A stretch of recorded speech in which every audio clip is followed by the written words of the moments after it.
force? No. Is this because you are evil, or because you recognize yourself as a higher form of life? This is what the wizard could not understand. If I have the powers of the gods, then am I not a god myself? Should I not be treated as such?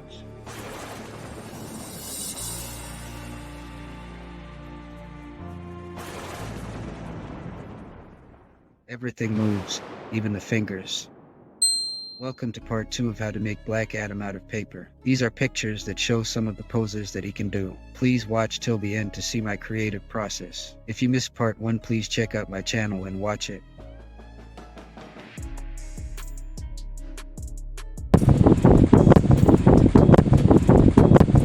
The 3 main connecting points for the legs are the hip, the knees, and the ankles. All will have swivels and rotators that connect them to each other. Just like in part 1, rotators are for left and right movement and swivels are for up and down movement most of the time.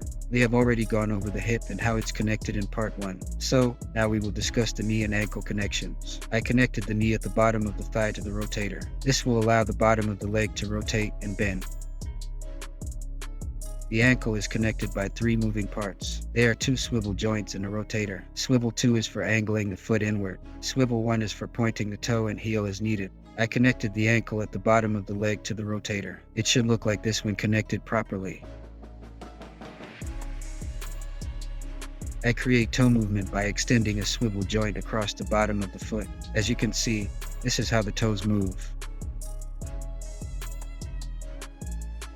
Sculpting the feet is done the way I see fit. I usually start by cutting out a left and a right boot footprint and use them as a base. Then, I branch off from there and fill the gaps as I go. After I get the basic motion of the toes, and I detail the rest of the foot. There is no method set in stone though. It just depends on what you are comfortable with and your vision of what it should look like. This is a stop motion example of the toe bending motion. Lastly, this is a picture of the finished product.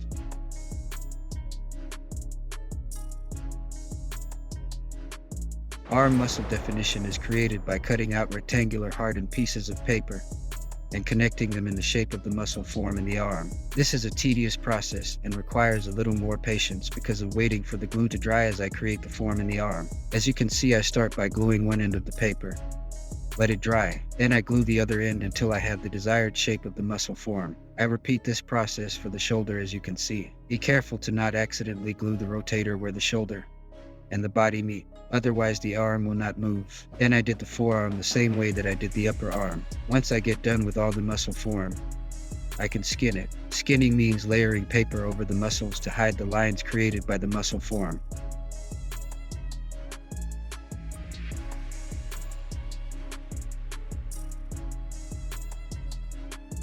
I did the legs muscle definition the same way that I did the arms. I started off from the skeleton and created the muscular definition by shaping hardened pieces of rectangular paper into the form that I wanted. After I finished the muscle definition, I went through the process of skinning it. Just look at each frame row, see what I did to get the finished product.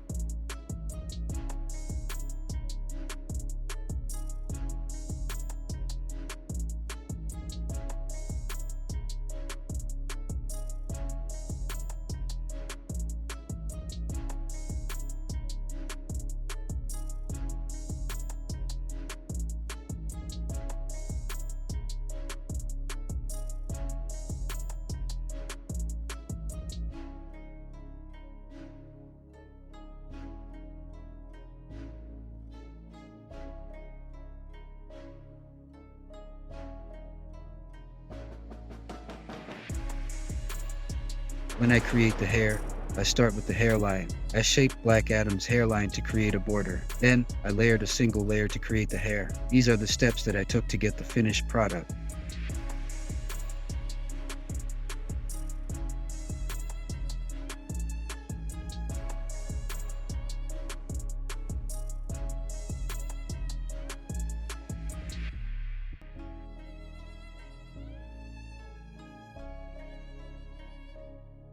This concludes the How to Make Blackadam tutorial. Please be on the lookout for the next video. Also, if you have any ideas that you want the artist to make, please put them in the comment section. Click these boxes to see more of the channel's content, and subscribe and hit that notification bell to not miss out on any new content. It's a small click for you but means a great deal to us and this channel. Until next time, remember, it's not the destination, it's the journey.